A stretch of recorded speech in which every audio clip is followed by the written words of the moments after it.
இன்றைக்கி சண்டே எபிசோடில் என்ன நடந்துச்சுன்னு பார்த்தீங்கன்னா, ஃபஸ்ட்டு வந்து எல்லாருக்கிட்டையும் நியூ இயர் ரெசல்யூஷன் கேட்குறாரு விஜய் சேதுபதி சார். 7 பேர் தானே இருக்காங்க. ஸோ அவங்க நியூ இயர் ரெசல்யூஷன் சொல்கிறாங்க. எல்லா கண்டஸ்டன்ஸுமே கொஞ்சம் ஷாக்கில் தான் இருப்பாங்க.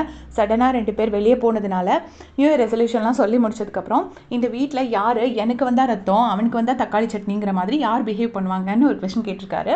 ஸோ அதுக்கு எல்லாருமே ஆன்சர் பண்ணியிருக்காங்க. எனக்கு வந்தால் ரத்தம், எனக்கு வந்தால் தக்காளி சட்னி யார் அப்படின்னு சொல்லி ஆன்சர் பண்ணியிருக்காங்க. எனக்கு தெரியல யாரை சொல்லியிருப்பாங்க அப்படின்ட்டு. அதுக்கப்புறமா என்னன்னா, திவ்யாவுக்கும் விக்ரமுக்கும் நடந்த இஷ்யூ அட்ரஸ் பண்ணியிருக்காங்க.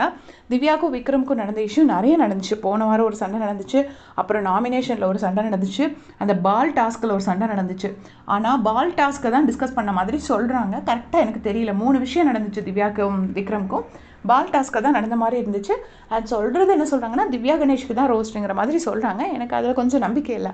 திவ்யா கணேஷ்க்கு ரோஸ்ட் இருக்காது, மற்ற விக்ரமுக்கும் சேர்த்து தான் ரோஸ்ட் இருக்குங்கிற மாதிரி நான் ஃபீல் பண்ணுறேன். பட் தெரியாது, விஜய் என்ன செய்வார் அப்படிங்கிறது தெரியாது. அதுக்கு அடுத்து தான் சுபிக்ஷாவோட எவிக்ஷனில் வந்துட்டு பயங்கரமாக சுபிக்ஷா அழுதுருக்காங்க போல இருக்க. விக்ரமும் அழுதுருக்காரு. பாவம் ரொம்ப நேரம் அழுது. அதுக்கப்புறம் க்ரௌடு இங்கே வந்ததுக்கப்புறமா க்ரௌடு வந்து ரொம்ப சியரப் பண்ணியிருக்காங்க. அவங்களோட ஏஜ், அவங்களோட இமோஷன்ஸ் எல்லாத்தையுமே வேல்யூ பண்ணி ரொம்ப சியரப் பண்ணி எல்லாம் சொன்னதுக்கப்புறமா சுபிக்ஷா வந்து ஆக்சுவலாக ஹாப்பி ஆகிட்டாங்க போல் ஸ்டேஜ் வந்ததுக்கப்புறம். அண்ட் சுபிக்ஷாவுக்கு ஒரு சூப்பரான ஏவி ரெடி பண்ணியிருக்காங்க. கண்டிப்பாக அவங்க டிசர்வ் பண்ணுறாங்க. அவ்வளோ ஹார்ட் ஒர்க் போட்டிருக்காங்க.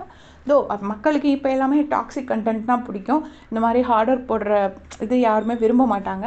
இருந்தாலும் அவங்க சைடு நம்ம அவங்கள குறை சொல்ல முடியாத அளவுக்கு ஃபுல் அண்ட் ஃபுல் ஒரு இதோடைய ஒரு அலர்ட்டாகவே ஃபுல்லாகவே இருந்திருக்காங்க. ஸோ நல்ல ஏவி ரெடி பண்ணி அவங்கள அனுப்பிச்சி வச்சுருக்காங்க.